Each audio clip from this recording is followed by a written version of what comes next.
এই ছোড়া, কাল সারা রাত তুই কোথায় ছিলি? ঈদ উপলক্ষে বন্ধুরা সবাই মিলে একসাথে পার্টি করছিলাম। আমার অফিস থেকে ফিরতে দেরি হয়ে গেল, আর তুই সেটার ফায়দা নিয়ে নিলি নাকি? কি বলছেন আপনি? ফায়দা নিবো কেন? ঈদের দিন বলে তো একটু বন্ধুরা মিলে মজা করছিলাম, অন্যদিন কি আর করবো নাকি? ও আচ্ছা, কি কি করলি কালকে? কালকে নাচলাম, নাচালাম, গান করলাম আর একটু খেলাম। খেলি? কি খেলি? আমি খেলাম ও পাইনাপেল জুস খেলাম, পাইনাপেল জুস। কি পাইনাপেল জুস? বাড়িতে 3 বোতল পাইনাপেল জুস থাকতে বাড়ির জুসটা খাওয়া হচ্ছে না, আর বাইরে যে পাইনাপেল জুস চুষা হচ্ছে। কিছু তো একটা খেতে হতো, ওই জন্য ভাবলাম যে ম্যাঙ্গো জুসটাই খাওয়া যাক।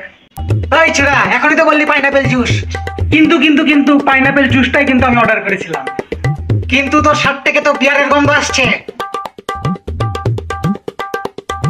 আমার বন্ধু আছে না সুমন, ওর সাথে আমি সারাদিন ছিলাম, ও খুব বিয়ার খাওয়া খেয়েছে, ওইটারই গন্ধ হয়তো কোন রকম ভাবে আমার শার্টে লেগে গেছে।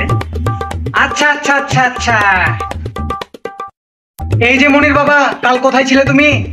কেন? অফিসে ছিলাম কালকে। কি করছিলে কালকে? কেন, অফিসে কি করে মানুষ? অফিসে কাজ করছিলাম। অফিসে আর কি করলা? তেমন কিছু না, খাওয়া দাওয়া করলাম। অফিসে কি খেলা তুমি? Pineapple juice. তোমার শার্ট থেকে বিয়ারের গন্ধ আসছে।